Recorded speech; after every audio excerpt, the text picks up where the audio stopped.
வழக்குகள் பேசுவதை கேட்க போறீங்க. இது வந்து பாத்தீங்கன்னா விஞ்ஞானிகளே வந்து என்ன பண்ணிருக்காங்க, நாசாவில இருந்து எடுத்து ரெக்கார்ட் பண்ணி அதை ரிலீஸ் பண்ணிருக்காங்க. வழக்குகள் பேசுறதை நம்ம என்னைக்காவது கேள்விப்பட்டிருக்கோமா? நம்ம கேட்டிருக்கவே மாட்டோம். ஆனா வழக்குகள் பேசுறதை வானத்துல இருந்து எடுத்து விட்டுருக்காங்க. ஏன் வழக்குகளை பேசுறதை வந்து வானத்துல இருந்து எடுத்திருக்காங்கன்னா, வழக்குகள் எப்போதும் வானத்துலதான் இருப்பாங்க. அவங்களுடைய டியூட்டியே வந்து பாத்தீங்கன்னா வானம் தான். வானத்துல இருந்து வருவாங்க, நம்ம இடத்துல வந்துட்டு நன்மையை வந்து கொண்டு வந்து கொடுக்குற மாதிரி இருந்தா கொண்டு வந்து கொடுத்துட்டு போவாங்க. இல்ல வந்து கணக்கு எழுதுற போற வழக்கா இருந்தாலும் நம்மள்ட்ட வந்து கணக்கு எழுதிட்டு வானத்துக்கு தான் போவாங்க.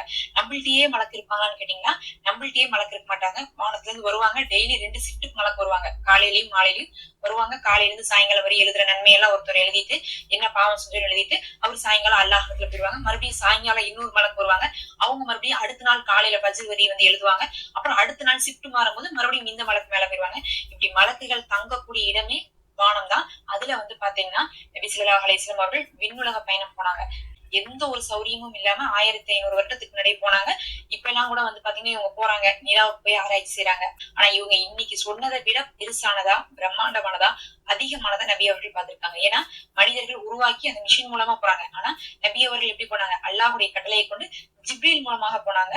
புராக்கினும் ஒரு குதிரையின் மூலமாக, அந்த வாகனத்தின் மூலமாக போனாங்க. அங்க போகும்போது பாத்தீங்கன்னா நபி ஸல்லல்லாஹு அலைஹி வஸல்லம் அவர்கள் 7 வானத்துக்கு போயிருக்காங்க. ஒரு வானம் இல்ல, 2 வானம் இல்ல, 7 வானத்துக்கு போயிருக்காங்க. இன்னைக்கு சொல்ல போனா எந்த ஒரு நவீன விஞ்ஞானம் 7 வானம் இருக்கிறத கூட வந்து பத்தி பேச முடியல. அத வந்து பாத்தீங்கன்னா ஃபியூச்சர்ல தான் வந்து கண்டுபிடிப்பாங்களா இருக்கும். ஆனா நபி அவர்கள் 7 வானத்துக்கு போயிருக்காங்க. அங்க வந்து பாத்தீங்கன்னா ஒவ்வொரு வானத்திலயும் ஒவ்வொரு விஷயத்த பார்த்திருக்காங்க. அதுல வந்து சொல்றாங்க, ஒரு வானத்துல மலக்குமார்கள் வந்து கூட்ட மலக்குமார்கள் அவங்களுடைய வேலையே வந்து 24 மணி நேரம் சஜ்தா செய்யறதுதான். அவங்க படைக்கப்பட்டதுல இருந்து உலகம் அழியிற வரையும் அவங்க சஜ்தா தான் செஞ்சுட்டு இருப்பாங்களாமா. சஜ்தாவுல இருந்து அல்லாஹ்வை புகழ்ந்து கொண்டே இருப்பாங்களாமா. அதுதான் வந்து நபி அவர்கள் சொல்லியிருக்காங்க சஹாபாக்கள்கிட்ட. நான் நிறைய விஷயத்த அங்க பாத்திருக்கேன். அதை நான் உங்களுக்கு இன்னும் சொல்லல. அதெல்லாம் சொன்னா நீங்க வியந்துருவீங்க. அங்க வந்து பாத்தீங்கன்னா மலக்குமார்கள் அல்லாஹ்வை புகழ்வதுல அந்த வானமே அதிர்ந்து கொண்டு இருக்குது அப்படின்னு சொன்னாங்களாமா. சுப்ஹானல்லாஹ். நமக்கு அந்த அதிர்ச்சி இங்க இருந்து தெரியுதான்னு கேட்டா தெரியல, அவ்வளவுதான். ஆனா இத வந்து சயின்டிஸ்ட் கண்டுபிடிக்கிறாங்க. என்ன கண்டுபிடிக்கிறாங்கன்னா, அவர் ஸ்பேஸ் இஸ் நாட் சைலண்ட் அப்படின்னு சொல்லி கண்டுபிடிக்கிறாங்க.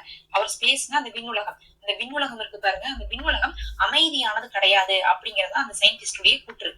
ஆக்சுவலா இதுவே வந்து முன்னாடி எல்லாம் சொல்லியிருந்தா நம்பி இருக்க மாட்டாங்க. ஆரம்ப காலகட்டத்துல என்ன நினைச்சாங்கன்னா, உலகத்துல மட்டும்தான் மனிதர்கள் வாழ்றாங்க, அதனால அங்கதான் சத்தம் இருக்கும். மத்தபடி வானத்துல, அதாவது வானம்னா மேல இருக்கக்கூடிய நிலா, அங்க இங்க எங்கேயுமே வந்து சத்தமே கேட்காது. எப்படி இருக்கும்னா மயான அமைதியா இருக்கும். ஒரு பின்னு போட்டா கூட கிளாங்குன்னு கேட்குன்னு சொல்லுவாங்கல்ல, அந்த மாதிரி ஒரு சுட்டு சத்தம் கூட இல்லாம மேல எப்படி இருக்கும், நம்மளுடைய ஸ்பேஸ் வந்து அமைதியா இருக்கும்னு சொல்லியிருக்காங்க. நம்ம அந்த அமைதியை நினைச்சு கூட பார்க்க முடியாத அளவுக்கு அமைதியா இருக்கும்னு சொல்லியிருக்காங்க. ஆனா அதுக்கப்புறம் ஒரு சயின்டிஸ்ட் தான் கண்டுபிடிக்கிறாரு, இல்ல இல்ல நம்ம ஸ்பேஸ்லயும் வந்து என்ன வரும், சத்தம் எல்லாம் இருக்குதுன்னு சொல்லிட்டு கண்டுபிடிக்கிறாரு. அப்ப அவர் என்ன பண்றாரு, சேட்டலைட் அனுப்பி அங்கிருந்து என்ன பண்றாங்க, ஆடியோ ரெக்கார்ட் பண்றாங்க. அந்த ஆடியோ கொண்டு வந்து போட்டு பாக்குறாங்க. அந்த ஆடியோ போட்டு பார்க்கும் போதுதான் தெரியுது, இந்த உலகத்துல இப்ப நாம பேசுறதெல்லாம் இருக்குல்ல, ஒரு டெசிபிள் இருக்கு. டெசிபிள்னா வந்து பாத்தீங்கன்னா நம்ம அந்த சவுண்டுக்கு சொல்லக்கூடிய அளவு. குறிப்பிட்ட டெசிபிள்ல இருக்கிறது மட்டும் தான் மனுஷனுடைய காது கேட்கும். அதை விட அதிகமா இருக்கிறதும் அதை விட கம்மியா இருக்கிறதும் கேட்காது. அப்ப வந்து இப்போ ஒரு உதாரணத்துக்கு நம்ம சொல்லணும்னா 10க்கு மேல இருக்கிறதா கேட்கும், 20க்குள்ள இருக்கிறதா கேட்கும், அதுக்கு மேலையும் கீழே இருக்கிறது கேட்காது அப்படிங்கறதா உண்மையாக இருந்துட்டு இருக்கு. அதனால என்ன சொல்றாங்கன்னா, அந்த ஆடியோ கொண்டு வந்து போட்டு பார்த்தாங்க பாருங்க, அது மனிதர்களுடைய காதுகள் கேட்க முடியாத சத்தமா இருக்கு. அது கேட்க முடியாத சத்தமா இருந்தனால அதுக்கு மேல ஜாஸ்தியா போனனால மனிதர்கள் அதை கேட்க முடியல அப்படின்னு இருக்காங்க. ஒரு கட்டத்துக்கு மேல சத்தமா கேளுங்க, காதை கொய்யின்ற ஒண்ணுமே கேட்காது. காது அடைச்சுக்குச்சு, காது கொய்யுங்குது, என்ன சத்தமே கேட்கல அப்படிம்போம். அந்த மாதிரி ஒரு அளவுக்கு மிஞ்சின சத்தமாக அது இருந்திருக்கு. அதை கொண்டு வந்து அதை வந்து என்ன பண்ணிருக்காங்க, ப்ராசஸ் பண்ணி போட்டு பார்த்துட்டு சொல்லியிருக்காங்க, இது வந்து பார்த்தா பல கோடி பேர் உலகத்துல ஒரே நேரத்துல ஒரே வார்த்தையை சொன்னா என்ன வருமோ அந்த சத்தம் தான் இதுன்னு சொல்லியிருக்காங்க. சுப்ஹானல்லாஹ். பல கோடி பேர் ஒரே நேரத்துல ஒரே வார்த்தையை சொல்றதுதான் நபி அவர்கள் சொன்னாங்க. நான் பார்த்ததை சொன்னா நீங்க நம்ப மாட்டீங்க, அங்க மலக்குமார்கள் ஒரே நேரத்துல சஜ்தாவுல ஒரே விஷயத்த திக்ர் செய்யறாங்க, அதனால அங்க அதிருதுன்னு சொன்னாங்க.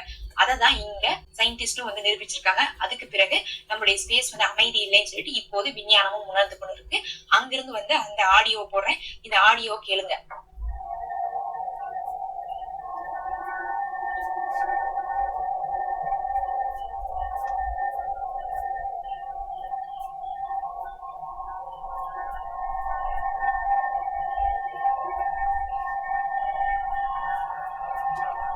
அல்ஹம்துலில்லாஹ். இதை கேட்கும் போது எந்த வார்த்தையும் புரியலன்னு நீங்க நினைக்கலாம். ஆனா மயான அமைதியாக இருக்கும் சொல்லப்பட்ட அந்த ஸ்பேஸ்ல இந்த ஒரு சவுண்ட் வந்திருக்கு.